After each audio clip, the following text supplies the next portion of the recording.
जय Hind friends, welcome back to my channel. आज मैं ये वीडियो बनाने वाला हूँ जनरल साइंस के ऊपर। तो मैं इसमें आपको कुछ क्वेश्चंस बताने वाला हूँ जो क्वेश्चन आपके जनरल साइंस वाले पोर्शन से पूछे जाते हैं एग्ज़ाम में। क्योंकि बहुत सारे व्यूअर्स ने बोला है कि सर साइंस के ऊपर कुछ वीडियो बनाई है, हमें पता नहीं चलता साइंस में क्या चीज़ें आती हैं क्या नहीं आती हैं। तो साइंस वाला जो पोर्शन है ये मैं बताता हूँ आपको, जो आपके पेपर नंबर 2 में और पेपर नंबर 4 में ये आपको काफ़ी हेल्प करेगा। ठीक है, और बेसिकली 4 में काफ़ी ज़्यादा रोल है इसका, बहुत ज़्यादा, बिकॉज 4 में आपको 50 क्वेश्चंस मिलते हैं वहाँ पे, मतलब 100 नंबर मिलता है आपको यहाँ पे। अगर ये पोर्शन आप ठीक से पढ़ लेते हैं तो काफ़ी हेल्पफुल होगा। तो चलिए बगैर टाइम वेस्ट किए हम स्टार्ट करते हैं जनरल साइंस के क्वेश्चंस को। ठीक है, ओके। इसके अंदर मैं आपको बताऊंगा फिज़िक्स, केमिस्ट्री और बायोलॉजी के जो भी इंपॉर्टेंट क्वेश्चंस हैं जो एग्ज़ाम में आ सकते हैं, उनके ऊपर ये वीडियो बनाया हुआ है। ठीक है, ओके। तो पहले तो मैं ये बता दूं कौन कौन से एग्ज़ाम में ये आपको हेल्प करेगा। ठीक है, तो ये बेसिकली जो आपकी एसीसी एग्ज़ाम है उसमें आपको काफ़ी हेल्प करेगा। इसमें कुछ क्वेश्चंस ऐसे हैं जो आ भी चुके हैं और कुछ क्वेश्चन ऐसे हैं जो रिपीट भी होते हैं। ठीक है, अगर आप पेपर को एनालाइज करेंगे ठीक से तो आपको पता चलेगा। ठीक है, ओके। तो heat from the sun comes on the earth by, कैसे आता है? रेडिएशन के थ्रू आता है। ठीक है, ओके। तो अभी रेडिएशन के थ्रू कैसे आता है बताता हूँ मैं आपको। ओके, मैं नेक्स्ट क्वेश्चन पढ़ता हूँ। नेक्स्ट क्वेश्चन है rainbow is form due to. तो रेनबो कैसे फॉर्म्ड होता है, किसकी वजह से फॉर्म्ड होता है? ठीक है, रेनबो मतलब आपको जो आप इंद्रधनुष दिखाई देता है वो कैसे फॉर्म अप होता है। तो ये वन वर्ड के तौर पे मैं बता रहा हूँ, ये ड्यू टू डिस्पर्सन के वजह से ये फॉर्म होता है। ठीक है, तो डिस्पर्सन में क्या होता है, आपके प्रिज्म से जब कोई रेज निकलती हैं तो ये साथ उसमें निकल जाती हैं। ठीक है, अभी आप सोच रहे होंगे कि वहाँ कैसे रेनबो फॉर्म होता है। तो जैसे जब बारिश के बाद जो भी वाटर ड्रॉप्स रह जाते हैं, ठीक है, उसके ऊपर जब आपके सन रेज गिरते हैं तो यहाँ ये डिस्प्लेड हो जाते हैं। ठीक है, तब जाके ये 7 कलर वहाँ से आपको बाहर दिखाई देते हैं। ओके, तो नेक्स्ट क्वेश्चन पे चलते हैं हम। अगला क्वेश्चन है density of water is maximum at. ठीक है, मैं लिख देता हूँ यहाँ पे density of water is maximum at. ठीक है, तो किस पे होता है भाई? ये 4 डिग्री सेल्सियस पे होता है, 4 डिग्री सेल्सियस। ठीक है, अच्छा, एक चीज़ मैं इसके बारे में बताऊंगा। आपने जो भी बुक्स में पढ़ा होगा, जो चीज़ें होंगी आपके पास, उसमें आपने हर जगह लिखा हुआ देखा होगा 4 डिग्री सेल्सियस होता है। ठीक है, density of water maximum 4 degree Celsius पे होता है, बट मैं आज आपको एक्यूरेट वैल्यू बताता हूँ। इसका एक्यूरेट वैल्यू होता है 3.98 डिग्री सेल्सियस। ठीक है, तो अगर कहीं एग्ज़ाम में कभी आ जाता है ये ऑप्शन 3.98 डिग्री सेल्सियस, तो पक्का 3.98 डिग्री सेल्सियस को ही आपने लगाना है। अगर आप वहाँ 4 डिग्री सेल्सियस लगाते हो तो आपका रॉन्ग हो जाएगा। ठीक है, तो कुछ ऐसे ही फैक्ट और की पॉइंट्स के बारे में बताते रहूँगा आपको अपने अगले क्वेश्चन में। तब तक मैं आपको एक बार अपने नोट्स के बारे में डिटेल बता देता हूँ। ऐसे ही फैक्टफुल नोट्स हैं यहाँ पे आपको मिल जाएंगे एसीसी के लिए। अगर कोई इंटरेस्टेड है तो यहाँ परचेस कर सकते हैं आप, बिकॉज अब टाइम बहुत ही कम बचा है और बुक से प्रिपरेशन थोड़ा सा टफ है, बिकॉज बुक्स में सारी चीज़ें अवेलेबल भी नहीं है आपके पास और ज़्यादा ही कुछ ब्रॉड मैनर्स में चीज़ें हैं। ठीक है, तो जैसे मैं आपको जो भी आज फैक्ट्स बताने वाले, जो चीज़ें बताने वाला हूँ, सारी चीज़ें आपको नोट्स में भी अवेलेबल होंगी। ठीक है, ओके। चलिए फिर नेक्स्ट के ऊपर हम चलते हैं कि नेक्स्ट क्वेश्चन हमारा क्या है। ठीक है, अच्छा, नेक्स्ट है हमारा कि जेट इंजन किसके ऊपर वर्क करता है, कौन सी प्रिंसिपल के ऊपर? ठीक है, a jet engine works on which principle? ठीक है, तो ये किस पे होता है? ये लीनियर मोमेंटम पे। ठीक है, आंसर लीनियर मोमेंटम होगा आपका। अगर यहाँ पे आपको देता है कि कौन से लॉ पे काम करता है, ठीक है, तो लॉ के अंदर न्यूटन्स थर्ड लॉ के ऊपर काम करता है ये, न्यूटन्स थर्ड लॉ। ठीक है, अगर लॉ पूछता है तो ओके, अगर प्रिंसिपल पूछता है तो लीनियर मोमेंटम के ऊपर काम करता है। ठीक है, चलिए फिर नेक्स्ट क्वेश्चन पे चलते हैं हम। अभी अगला क्वेश्चन है imperfection of I astigmatism is corrected by using क्या? ठीक है, तो इसमें मैं पहले लिख देता हूँ imperfection of I astigmatism is corrected bye, तो इसको कैसे करेक्ट करते हैं हम? सिलेंड्रिकल लेंस है। ठीक है, आप जो टर्मोलॉजी है उसको याद रखिए, इस टर्मोलॉजी को याद रखिए। ठीक है, अगर ये प्रॉब्लम होती तो वो हम उसको कैसे ठीक करते हैं, क्या इस्तेमाल करते हैं उसमें हम, ठीक है। सिलेंड्रिकल लेंस, ये आप सुन सकते हैं 2-4 बार, जहाँ आप सुने आपको चीज़ें याद हो जाती हैं। अब ये होती क्या चीज़ है, ठीक है। एस्टिग्मेटिज्म होता क्या चीज़ है, एक आदमी को किसी एक पर्टिकुलर डिस्टेंस से, लाइक 6x6 आपने सुना है, ठीक है। तो जो 6x6 का डिस्टेंस है वहाँ से हॉरिजॉन्टल और वर्टिकल लाइन क्लियर नहीं दिखना इज कॉल्ड एस्टिग्मेटिज्म, ठीक है। ओके, चलिए फिर नेक्स्ट क्वेश्चन पे चलते हैं हम। नेक्स्ट क्वेश्चन है an oil drop spreads over water because, ठीक है। जब एक बूंद पानी गिरता है तेल के ऊपर तो वो फैलता क्यों है, ठीक है। मतलब sorry, an oil drop spread over water because, sorry मैंने गलत बता दिया आपको। जब एक पानी के ऊपर एक तेल की बूंद गिरती है तो वो स्प्रेड क्यों होती है, ठीक है।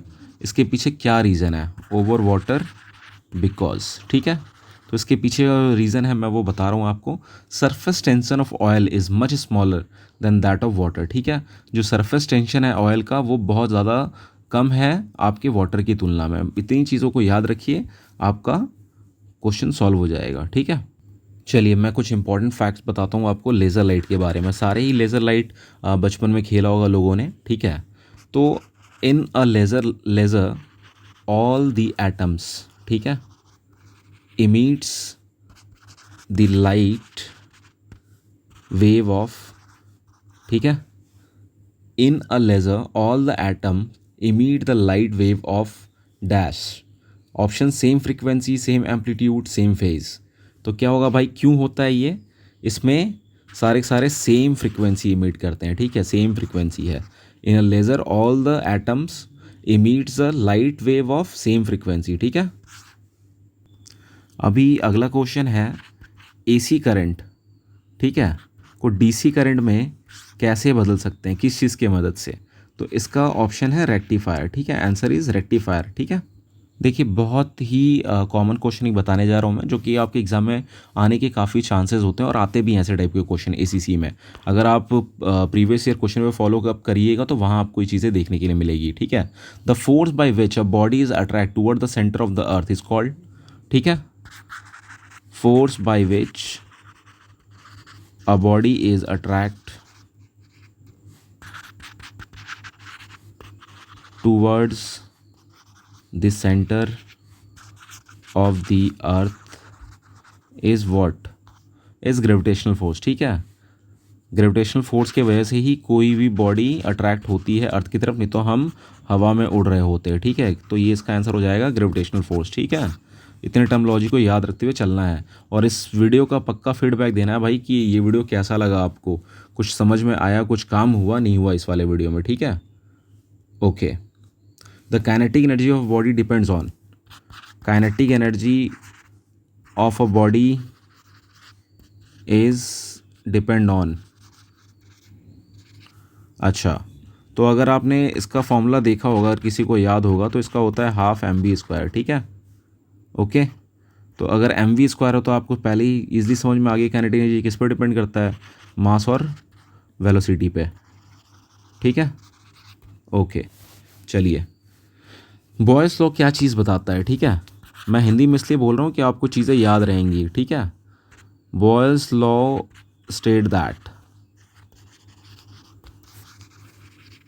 ठीक है। तो इसमें क्या होता है, बॉयस लॉ में क्या बताता है, pressure is inversely proportional to volume, ठीक है। Pressure is inversely proportional to volume, ठीक। ओके, चलिए तो नेक्स्ट पे चलते हैं हम। चलिए एक क्वेश्चन और बताता हूँ मैं। As a train approaches us the frequency of shrillness of its whistle increases, this phenomena is explained by, मतलब अगर एक ट्रेन आ रही है दूर से तो उसकी आवाज़ हमें ज़्यादा सुनाई, मतलब कम सुनाई देती है, ठीक है। बट जैसे जैसे वो नज़दीक आते जाता है वो ट्रेन आवाज़ बढ़ते चली जाती है। तो ये किसके वजह से होता है, ये चीज़ कौन से लॉ के वजह से होता है, तो ये होता है आपके डॉपलर्स इफेक्ट की वजह से, ठीक है। Doppler's effect, okay. सो अगला क्वेश्चन है द टर्म एक्सेलेरेशन मीन्स, ठीक है। तो एक्सेलेरेशन का मतलब क्या होता है, ये क्या बेसिक डेफिनेशन है, कभी कभार बेसिक डेफिनेशन भी पूछ देते हैं। ये होता है आपका rate of change of velocity, ठीक है, rate of change of velocity. Okay, चलिए फिर नेक्स्ट क्वेश्चन पे चलते हैं हम। Minimum distance required to hear an echo, कितना आपका मिनिमम डिस्टेंस होना चाहिए इको को सुनने के लिए, ठीक है। तो इको को सुनने के लिए हमारा मिनिमम डिस्टेंस है 17 मीटर होने चाहिए। मिनिमम डिस्टेंस 17 मीटर एक इको, मतलब जो आप किसी बंद कमरे में बोलते हो, जोर से आपको सुनाई देता है वो आवाज़ 10-12 बार, हाँ हाँ हाँ हाँ ऐसे टाइप की साउंड, तो इस साउंड को बोलते हैं इको इफेक्ट। तो इसके लिए मिनिमम 17 मीटर आपको डिस्टेंस होना चाहिए आपका, कि जहाँ से आपके साउंड वेव टकरा के आपके पास रिटर्न आए, ठीक है। चलिए नेक्स्ट क्वेश्चन पे चलते हैं हम। बेस्ट कंडक्टर ऑफ इलेक्ट्रिसिटी क्या है, ठीक है, which among the best conductor of electricity, ठीक है।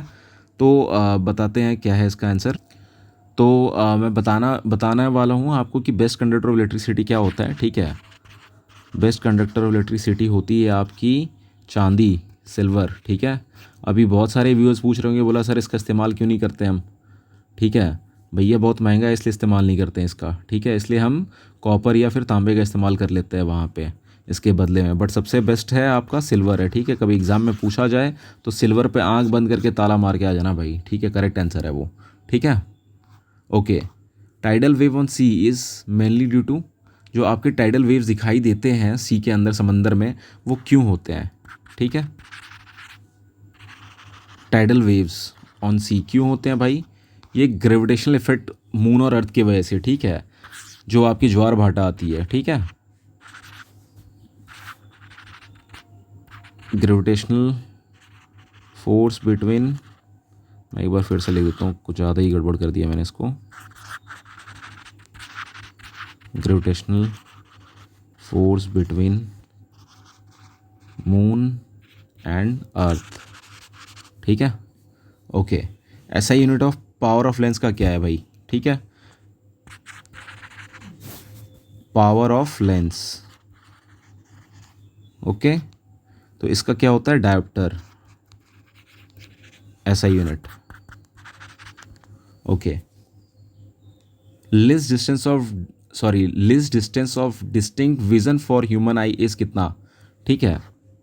तो इसका क्या मतलब हुआ इस क्वेश्चन का, मैं पहले क्वेश्चन आपकी स्क्रीन पे लिख देता हूँ मैं। Least distance of distinct vision from human I is, ठीक है। इसका क्या मतलब हुआ, इसका मतलब ये हो कि अगर आपको कोई किताब पढ़नी है, ठीक है, तो उसका नॉर्मल कितने दूर होना चाहिए कि आपको क्लियर दिखाई दे। कभी कभी आप अगर नज़दीक लेके आते हैं तो भी धुंधला दिखता है, दूर लेके जाते हैं तो भी धुंधला दिखता है, ठीक है। तो इसका सही जवाब है 25 सेंटीमीटर, ठीक है, 25 सेंटीमीटर मिनिमम डिस्टेंस होना चाहिए जिससे कि आपको चीज़ें क्लियर दिखे, ठीक है। Okay, boiling point of kelvin scale क्या होता है, मैं बीपी लिखता हूँ, boiling point of kelvin scale, ठीक है, ओके। अच्छा देखिए, ये बहुत ही सिंपल है, आप लोगों को पता होगा कि कैसे हम डिग्री को केल्विन में बदलते हैं, ठीक है, डिग्री सेल्सियस को केल्विन में कैसे हम चेंज करते हैं। अगर नहीं पता तो मैं बता रहा हूँ यहाँ पे, अगर 0 डिग्री सेल्सियस को केल्विन में बदलना है तो आपने क्या करना है, यहाँ पे +273 कर देना है, जो भी डिग्री होगी। तो बॉइलिंग पॉइंट क्या होता है भाई, 100 डिग्री पे बॉइलिंग पॉइंट होता है नॉर्मल पानी वानी के, जिसका पानी का ही होता है 100 डिग्री पे।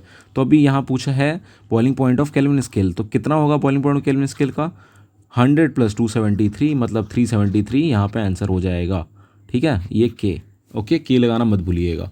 चलिए फिर चलते हैं अपने नेक्स्ट सवाल के ऊपर। अच्छा, पास्कल किसका ऐसा यूनिट है, ठीक है। तो पास्कल का क्या होता है, पास्कल का होता है प्रेशर का, ठीक है। मैं इसके ऊपर कोशिश करूँगा वीडियो लेके आने के लिए, बहुत ही इंपॉर्टेंट पोर्शन है ये, ठीक है। इस पर मैं जल्दी आपको वीडियो दूंगा ले आके एक, जिस पर आपकी ये जो सारी चीज़ें हैं वो क्लियर हो जाए, ठीक है। ओके, तो रेडियो एक्टिव एलिमेंट्स क्या इमिट करते हैं, ठीक है, ओके। तो यहाँ लिखता हूँ मैं, रेडियो एक्टिव एलिमेंट्स इमिट्स, क्या इमिट करता है भाई, ये करते हैं आपके alpha, beta and gamma rays, ठीक है, ये आपके अल्फ़ा, बीटा और गामा रेज को इमिट करते हैं। Which of the following has the longest wavelength in the electromagnetic spectrum, ठीक है। इलेक्ट्रोमैग्नेटिक स्पेक्ट्रम में सबसे ज़्यादा जो वेवलेंथ होता है वो किसका होता है, ठीक है। तो ये इलेक्ट्रोमैग्नेटिक स्पेक्ट्रम में आपका जो लॉन्गेस्ट वेवलेंथ है वो किसका होता है, लॉन्गेस्ट वेवलेंथ, तो ये होता है आपका रेडियो वेव का। ठीक है, रेडियो वेव का सबसे ज़्यादा होता है और सबसे कम किसका होता है, लोएस्ट किसका होता है, यहाँ पे लोएस्ट होता है आपका गामा रेज का। ठीक है, ओके। तो इसके बाद मैं चलता हूँ नेक्स्ट क्वेश्चन की तरफ। Upward force for a floating body. ठीक है, जो अपवर्ड फोर्स होता है एक फ्लोटिंग बॉडी के ऊपर, तो वो कौन सा फोर्स होता है। ठीक है, फ्लोटिंग बॉडी के ऊपर, तो इसमें कौन सा फोर्स काम करता है, इसमें बायंसी का फोर्स काम करता है, BUOYANCY। आपने देखा होगा जब एक बॉल को हम डुबाते हैं और बॉल फिर प्रेशर से बाहर आता है। ठीक है, ये इसका एक अनदर एग्जाम्पल है, आप इसको भी एग्जाम्पल के कॉलम पे ले सकते हैं, इससे पक्का क्वेश्चंस आते रहते हैं ऐसे टाइप के। ठीक है, तो चलिए फिर हम चलते हैं अपने नेक्स्ट क्वेश्चन की तरफ। नेक्स्ट क्वेश्चन है हमारा, रमन इफेक्ट किससे रिलेटेड है। ठीक है, तो रमन इफेक्ट जो आपका रिलेटेड होता है ये होता है रिलेटेड स्कैटरिंग ऑफ लाइट से। ये क्वेश्चन इससे पहले एक बार आ चुका है, ये वाला क्वेश्चन स्कैटरिंग ऑफ लाइट से। ठीक है, ओके। चलिए फिर चलते हैं नेक्स्ट क्वेश्चन पे। चलिए एक बहुत ही बेहतर चीज़ बताता हूँ मैं आपको, जो हाइड्रोलिक ब्रेक हम यूज़ करते हैं ना, हाइड्रोलिक ब्रेक के बारे में तो सभी को पता होगा ये। तो हाइड्रोलिक ब्रेक जो व्हीकल्स में यूज़ होता है किसके ऊपर वर्क करता है, कौन से लॉ के ऊपर। ठीक है, ओके। तो इसका जो सही जवाब है वो सही जवाब है इसका पास्कल्स लॉ। ठीक,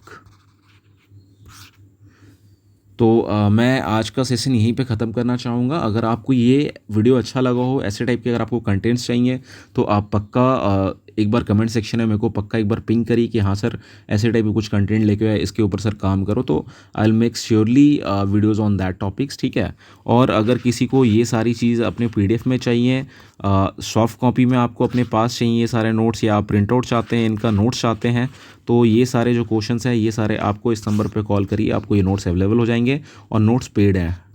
ठीक है, ओके। तो अगर ये वीडियो आपको अच्छा लगा हो तो प्लीज़ मेरे चैनल को लाइक करिए, सब्सक्राइब करिए और ज़्यादा से ज़्यादा शेयर करिए अपने दोस्तों के साथ। सबको थोड़े पता होनी चाहिए कि हाँ भाई कोई ऐसा चैनल है जो कि हेल्प कर रहा है चीज़ों के लिए। ठीक है, so once again if you like my video please like subscribe my channel and thanks for watching my video. जय हिंद।